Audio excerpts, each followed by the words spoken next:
አላህ ሱብሓነሁ ወተዓላ በዱንያ ላይ እያለን እንድንታዘዘው ከነገረን በኋላ እሱ እንድናመልከው ከነገረን በኋላ ነገር ግን ሸይጣንን በመታዘዝ እሱን ስናምጽ ያዘዘውን ትዕዛዝ ስንጥስ የከለከለውን ክልከላ ስንዳፈር የሚደርስብንን አደጋና ሸይጣንም ደግሞ በእኛ ላይ የሚያደርገውን ክህደት የውመል ቂያማ የጀነቱ ሰው ጀነት ከገባ በኋላ የጀሃነሙ ሰው ጀሃነም ገብቶ ጉዳዩ ሲጠናቀቅ ሸይጣን በእኛ ላይ እንዴት እንደሚክድ አላህ ሱብሓነሁ ወተዓላ ይነግረናል።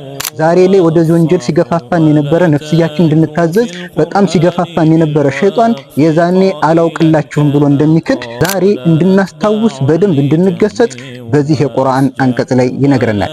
ምን አለ አላህ ሱብሓነሁ ወተዓላ ቁርአን ላይ ወቃለ ሸይጣኑ ለማ ቁድየል አምር፣ ሸይጣን ጉዳዩ በተጠናቀቀና የጀነቱ ጀነት ገብቶ የጀሃነሙ ጀሃነም በገባ ጊዜ ይላል። ምን ይላል? ኢነላሃ ወዐደኩም ወዐደል ሐቅ፣ አላህ የእውነተኛ ቀጠሮን ቀጠራችሁ ይሄው አገኛችሁት። ወወዐድቱኩም ፈአኽለፍቱኩም፣ እኔ ደግሞ ቃል ገባሁላችሁ ቃሌን አፈረስኩኝ።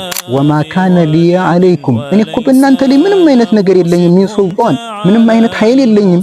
ኢላ አን ደዐውቱኩም ፈስተጀብቱም፣ ዳዕዋ አደረግኩላችሁ፣ ጥሪ ያቀረብኩላችሁ የወንጀል እንድትዳፈሩ የአላህን ትዕዛዝ እንድታምፁ ክልከለው እንድትዳፈሩ ጥሪ ያቀረብኩላችሁ እኔን ታዘዛችሁኝ እንጂ በኃይል አስገድጄ እንድትከፍሩ በኃይል አስገድጄ ቢድዓ እንድትሰሩ በኃይል አስገድጄ ኩፍርን እንድትሰሩ እኔ አላደረኩም። ይሄ ኃይሉም የለኝም። ጥሪ ያቀረብ ጥሬን ተቀበላችሁ፣ አላህ ቃል ገባላችሁ፣ የአላህን ቃል ደግሞ እናንተ አመጻችሁ ይላል።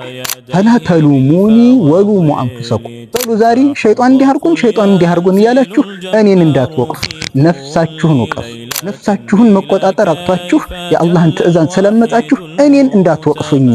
ማ አነ ቢሙስሪኺኩም ወማ አንቱም ቢሙስሪኺ፣ ዛሬ እናንተ ላይ እኔ የምከላከልላችሁ ቅጣት የለኝም፣ ከኔ ላይም ደግሞ እናንተ የምትከላከሉልኝ የአላህ ቅጣት የለም ይልና ኢኒ ከፈርቱ ቢማ አሽረክቱሙኒ ሚን ቀብል፣ ከዚህ በፊት በአላህ ላይ ስታጋሩ በነበረው ነገር ላይ እኔ ክጃለሁኝ ብሎ ክህደቱን ያውጃል ሸይጣን። ይዛል የአላህን ትዕዛዝ ትቶ ሸይጣንን ሲታዘዝ የነበረ ሰው በሙሉ የቂያማ ቀን በዚህ መልኩ ሸይጣን እንደሚያወርደው አላህ ዛሬ ቆም ብለን እንድናስብ ይነግረናል። ከዛም ምን አለ አላህ ሱብሓነሁ ወተዓላ ኢነ ዛሊሚን፣ እነዛ በደለኞች ለሁም አዛቡን አሊም፣ ለነሱ አሳማሚ የሆነ ቅጣት አለባቸው ይለናል። ነገ ላይ በሸይጣን ከመዋረዳችን ከማፈራችን በፊት ዛሬ የሸይጣንንም የሁሉንም መኽሉቃት ፈጣሪ የሆነውን ታላቁን አላህ እንገዛ እላለሁኝ። ወሰላሙ አለይኩም ወራህመቱላሂ ወበረካቱ።